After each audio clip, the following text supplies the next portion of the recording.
All right, good Wednesday morning, everybody.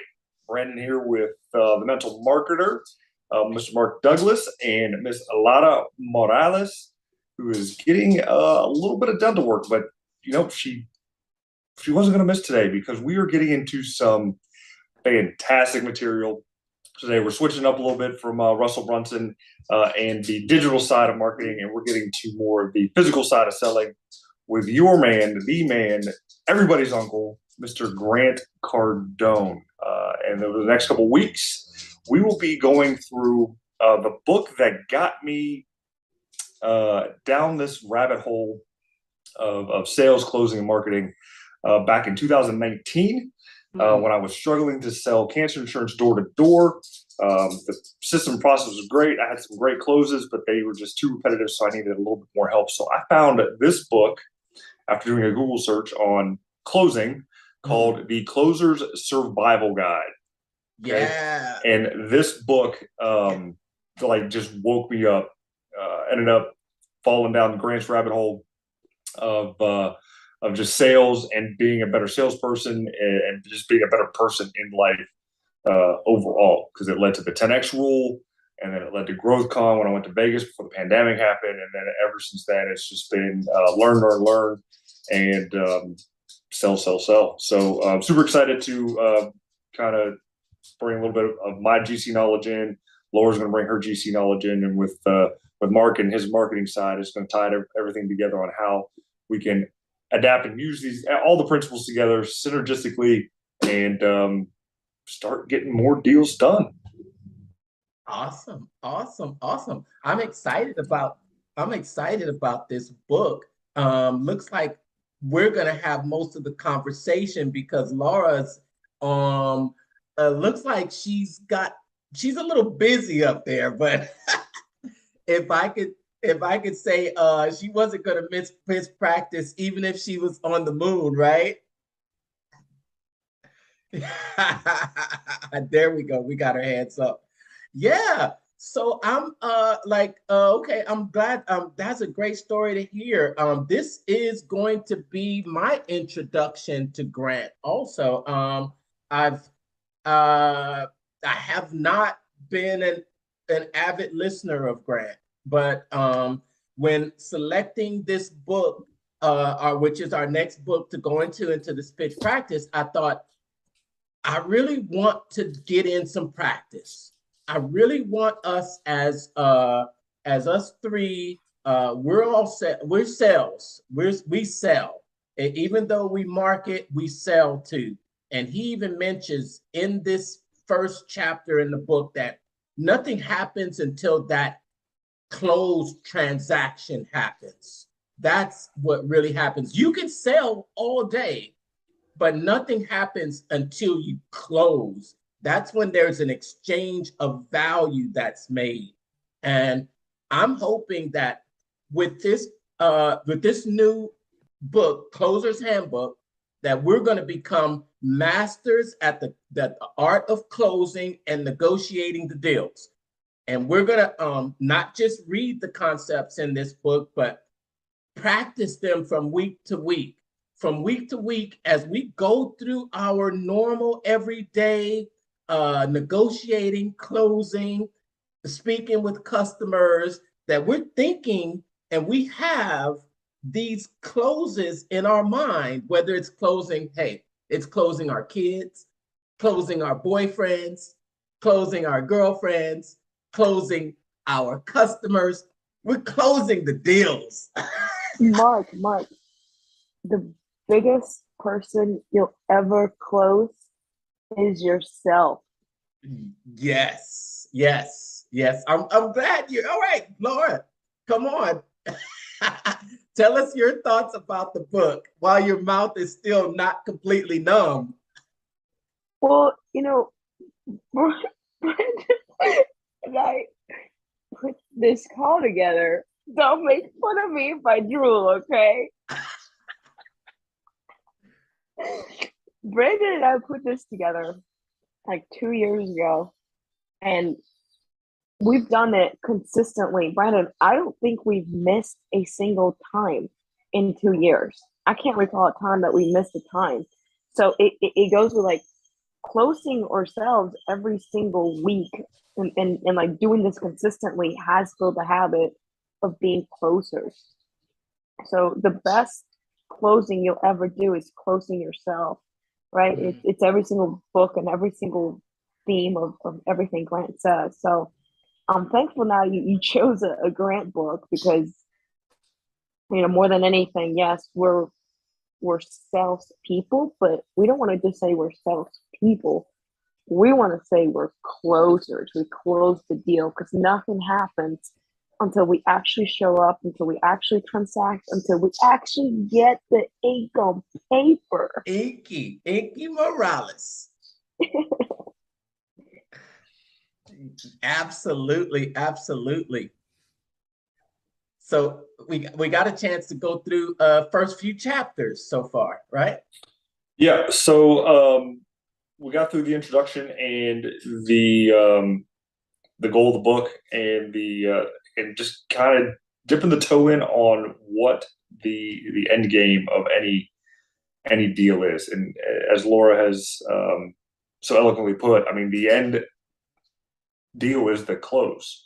Nothing happens until it happens, and that's not going to happen until you get a yes, or a no. You know, it doesn't matter. But whether you get a yes or no at the end, you still have to go through the close, the critical part of the sale. And people watching this are probably thinking, you know, I hate sales. I think it's sleazy, manipulative. I don't want to manipulate anybody. I don't feel confident in, you know, reaching out to somebody after the deal and ask them to buy and things like that. Well, there's a couple reasons for feeling that way. One, as Laura said, you're not closed on yourself and who you are. Two, you're not closed on the product that you are selling. And three, you just don't have the practice or you don't know what you're doing. And Grant goes into knowledge a little bit later on here in the book, and really spells it out. You know, we're not saying NO, we're saying KNOW, and it's a great breakdown of that word. One of the things I like about Grant is that he uses words in more in a deeper way than we would generally think of them. If he doesn't know a word, he looks it up, and he gets to the root of the word and why it is the way it is. And there's a breakdown of the word nice that he goes into later on in the book that we'll get to and go deeper on, that really flipped a switch on, I guess, how I perceive myself and how I want others to perceive me. Personally, I don't want anybody to think I'm nice, and we'll get into that. We'll get into that later. Good. Good points. Laura? Are you gonna? Yeah, but guys, I'm starting to really slur my words, so don't. I can't feel half of my mouth. So. Okay. But here's the thing. No matter what language, no matter what you're going through, you need to know what words to say to be intentional whenever you want to close somebody, right? Because as Brandon was saying, like, being nice is not going to get you what you want and what you need. It's actually being intentional, knowing what you need to say to a customer, right? Having an arsenal of closes, right? The entire first part of the book talks about you need to know your craft. You need to become a master, and it's all about how to communicate effectively with a customer. Kind of like, instead of asking like, well, are you going to buy this product? It's like, who should I make the receipt out to? Right? So like, you need to know how to effectively speak with a customer to then get something done. And look, closing is for the rest of our lives, and it's not just to get stuff or to get something done. It's to, like, at some point it is to change the world, and it is to change ourselves. You know, and Brandon, what was that example? What was that, like, Christopher Columbus and who was that president? Yeah. What were those examples? So he put some powerful examples in the first part of the book on well-known people that people should remember for the rest of the time. So you got Christopher Columbus. I know he has a not a very good following right now, but he closed the Queen of Spain to get the money to sail and try to find a path to India, right? And then you have Bill Gates. John F. Kennedy. He closed over 300 million people on the thought that we need to get to the moon before the Russians, and got the money needed to do that and build the space program out. And you have Mr. Barack Obama with 2 years of experience, in the Senate, and coming seemingly out of nowhere to get more votes or raise more money than any president during the worst economic time that we've known, other than probably right now. But so it's all about being intentional for what you're doing, believing in the mission that you're on, and being convincing in an ethical way to get exactly what you want to then help the other person. Oh yeah, about the importance of closing and the closing that if we hadn't been closed, if we're not closing on our spouses, on our significant others, and you have to close on your kids. And I love how he says you're either closing them on your idea or they're closing you on not doing it. So closing is happening. Are you closing them on your ideas, or are they closing you on their ideas to not do something? That's and kids are the best closers because they're so intent on what they want. They know no other way, and they will do anything and everything to get it. And what turns them into not so great closers later on down in life it's our fault. It's 100% our fault on why kids stop being great closers, because over the years, we beat into them that no means no, and accept it for what it is. And that is the 100% wrong way of thinking and doing life. I'm guilty of it. I'm doing my best to not do it as much as possible. I know I can't give them everything, and they shouldn't get everything, but they need to get some wins in life so they remain confident in getting what they want. Yes, nice. I like that. I like how this first chapter really just kind of set the tone for the rest of the book, talking about closing. And he says one part in the book that I really stuck out is that, the goal is to become a master at a master at the art of closing and negotiating the deals, not closing your eyes and crossing your fingers and hoping the deal is closed, which is how I would probably say the majority of people go into these situations. Because when you're not prepared, then you are basically hoping and crossing your fingers. But when you go in with an arsenal, then you are welcoming the close. And you made the point. Okay, what is close? Why is it manipulative? You believe in what you have to offer will help that other person. And you truly believe, you've closed yourself. And Brandon said it too. I was like, wow, dude, you sound like Grant Cardone. Call you. Well, I mean, that comes from hours and hours and hours of listening to him and reading his books and diving into his philosophies, and that's what it takes. I mean, he's my main mentor. I love everything that Russell does, on the digital side, but when it comes to the sales side, there's no one better than Grant in this day and age. I mean, you got the great people of the past. You got Zig. You got who's Maxwell.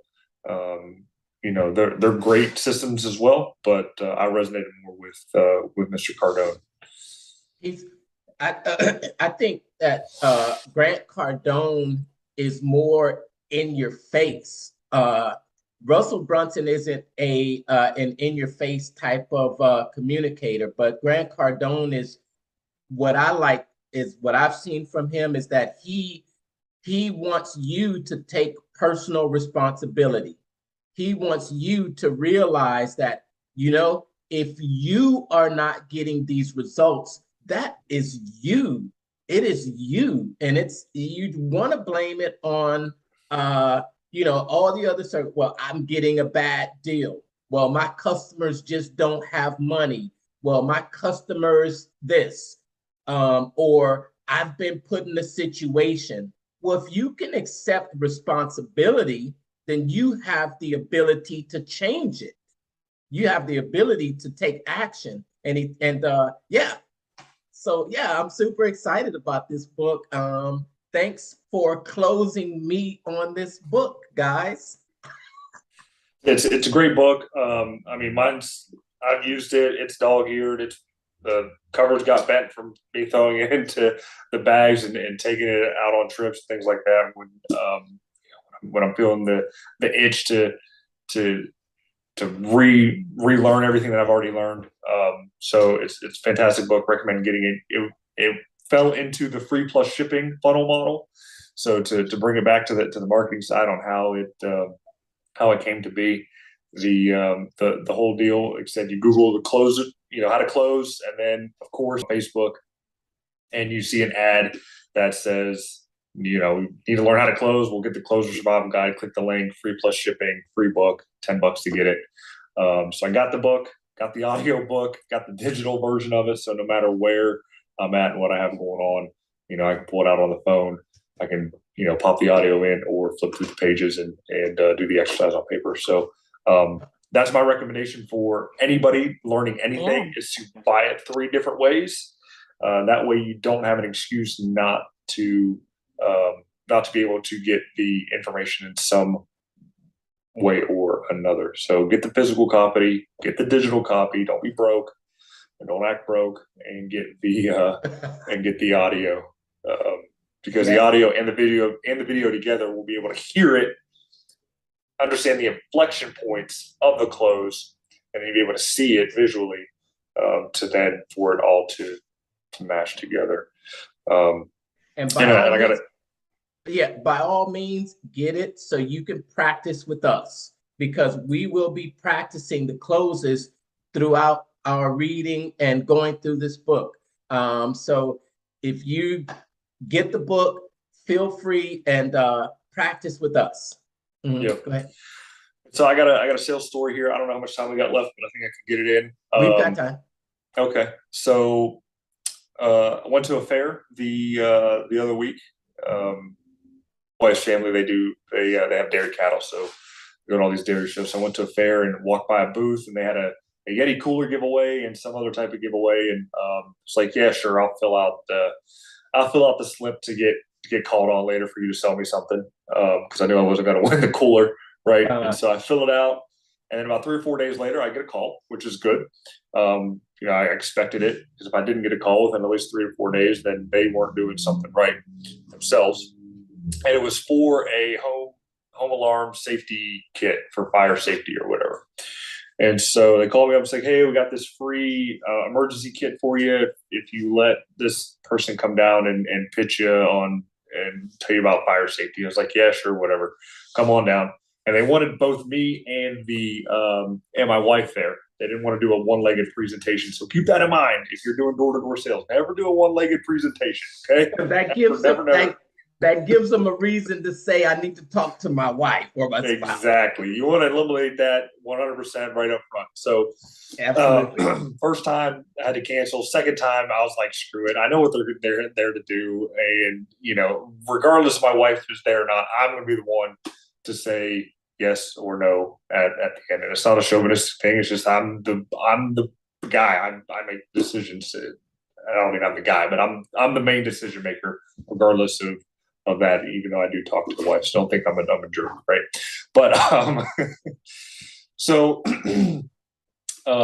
she gets here, she gets in and does a presentation, and I can tell she's green, 100% green in the whole presentation and the way she's going about it. And, you know, and another reason why I wanted it to happen is I want to see their sales process and learn from the experience as it was. And the presentation was okay. She did the slides and a couple videos and all that kind of stuff. And in the end, I was like, okay, where's the close? What's going to be the pitch? How much is it going to cost me? And it was funny. Just did a trial close. It's like, is there anything other than money that would stop you from buying this today? Other than money? Yeah, is there anything other than money that would stop you from buying this today? The delivery wasn't great, but she was trying, and God bless her. I think I was her first sale, and it wasn't because, you know, did I need the two CO2 sensors? Yes, I did. I mean, I have gas appliances in the house, and you know the house is a little bit older, so you know I figured I'd get that and protect my family for that. And I can tell you, I didn't buy because of her presentation or how she closed me down. I bought because I knew I needed it for the family. Now, had I not needed it, you know, I would not have bought just based on the she did presentation. Yeah, I mean, it just, I don't know. It's like it's one of those things. Like she got me right place, right time. So that was luck on her side for that. And two, like I knew she needed something, so I helped her more than she helped me, I feel. She was crossing her fingers and hoping that the deal would close. And that's exactly what we don't want to do. We want it to be we want to control and predict and have predictable results. Yeah.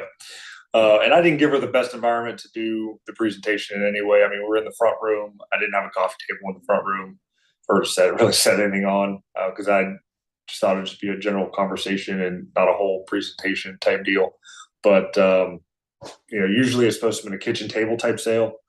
But, you know, I didn't bring them all the way into the house to do all that kind of mess. So, yeah, so she had a lot going against her, but I mean, I'd already made a decision if I was going to buy anything before she even showed up. So 2 hours and minus $99 later, I'm going to be safe from carbon monoxide should that ever happen in my house. And it probably could have been done within 45 minutes, but I let her practice. So, you know what? Let me ask you something though. Okay, so it was $99. Do you think? No, sorry, $999. Sorry, it was $1,000. Oh, yeah. Okay. Yeah, this is a high ticket sale. Like, they were trying to get me. I would say they were trying, but you know, doing the home assessment, so to speak, on how much protection to need. You know, they say a CO2 on every level, a fire detector in every bedroom. You know, a heat detector in the kitchen, you know, so water sensors in key areas that could potentially leak for freezing and busting pipes. And it's like, yeah, I get it. They were like up to 7 or 8 sensors, and it was like over $5,000. I was like, yeah, that's quite a chunk of change there. I was saying that I couldn't have thrown it on a card, but I was like, I'm $5,000 on this kind of stuff right now. It just wasn't in the budget to do it. So regardless on how good you are to close, people do have circumstances, and she didn't try to push the main sensor deal. I think, you know, she was happy that I said, yeah, I'll take, you know, 2 CO2 sensors or whatever and get out of there. So, you know, like I said, I was already closed based on the company itself and doing the preliminary research before they even showed up for the type of things that they had to sell.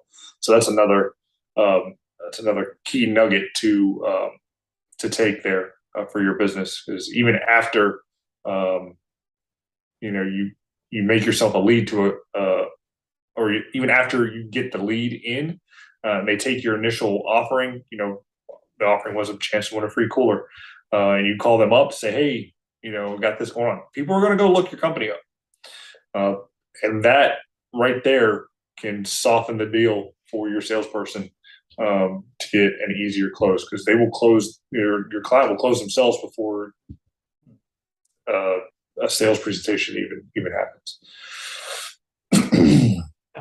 Yes. If that makes any sense. I know I seem to be rambling there, but if that makes any sense to you at all, great. If it doesn't, then put a question in the comments and I'll try to clarify. Yes, yes. Here, the truth is, Brandon, is that we are facing closing situations at multiple times every single day.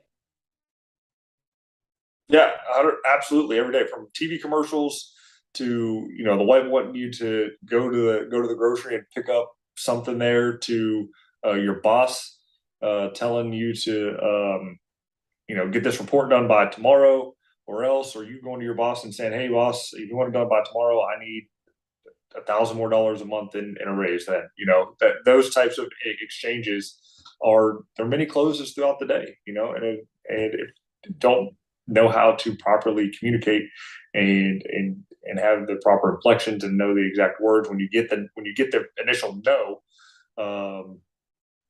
then you're gonna be stuck on the side of the road, living in a van down by the river, something of that nature. So you won't have you won't have what you need to survive. In a van down the river, huh? Down by the river. Yep. Oh yes. I can, if I can reveal a couple of closes that I've been using lately that have really been working almost like almost perfectly. And it's just a quick, because when you're in a negotiation, or when you're in the process of presenting your offer to someone, I'm presenting my offers a lot in Messenger or on Zoom calls, where I'm getting on calls, and you've got someone across from you that has a problem that they want solved, and you have a solution for them, and you want to give them all the information that they can to help them make a decision. Someone once said that, as salespeople, as businesses, we are professional mind maker uppers. So they want this solution. They want their problem solved, and you want to help them make the decision that will solve that problem for them. And I've got something that will solve your problem. So I want to give them enough information to help them make that decision. And what I found, one thing that I found that has worked for me recently has been just saying this one quick phrase is, because I think maybe even that's why the girl that it was a female, right? Yeah. Yeah. She said, other than money, because that money is almost always probably one of the things that's on their mind. So there's those techniques to kind of, okay, look, you're going to be saving money, but what I've used recently is saying, don't worry about the money. I want to work with you. That phrase exactly right there. Now, notice I didn't say I'm not going to charge you. Yeah. Just the truth is, don't worry about the money, because I want to work with you. And that has because it's the truth, because I really want to work with them, and I don't want the thought of money to actually get in the way. So that's closed probably about 3 deals for me recently. So when it's working for you, you want to use it over again. Yeah, use what works. And Even but use what works, but have those others in your back pocket, when you get the other objections. But the number one objection that any salesperson is going to have is money. exactly. It's never the wife. It's never it's never the second party or the third party. It always comes down to the money. Is the value there for the amount that you want to take from me? And you can have the value built up throughout the presentation. If you can have the mini closes throughout the presentation to kind of see where the final objection is going to be, then the close will come easy, and you get the deal. Looks like Miss Laura is coming back to life. We're running. Guys, I'm back. We're running out of time. We're on the 2-minute warning. Let's go around real quick. Only thing I want to do is I just want to shout out to everyone that has I know we're making a difference out there. You're listening, you're learning. We appreciate your comments. So I want to highlight just a few comments and feedback from you out there listening to us. And let's see who I've written them down. Let's say Valerie, Valuable Val. Thanks so much for your comments. She said this is some valuable content right here. Vanessa ZG, that you guys are doing an awesome job. Tracy Kelly says, exactly, you guys are so good at this stuff. Naomi Hawkins giving us love. Daryl Johns. I'm gonna be, if you're commenting, just show us some love down in the comments. We'll be shouting you out because we appreciate you listening and hoping that you're getting stuff out of this. If you have any questions for us, don't hesitate to drop them down in the comments and we will bring it up during our episodes. All right, Laura, Brandon, take us home. We got less than 1 minute. All right, so guys, appreciate you watching this. Grant, thank you again for all of your information and for helping folks like us out achieve the 10X dream and figure out who has our money. All right, Laura, 10 seconds. I think she's done. Never missing this. Let's do it. Let's go close the deal, guys. Bye. All right, thanks, guys. See ya. Bye.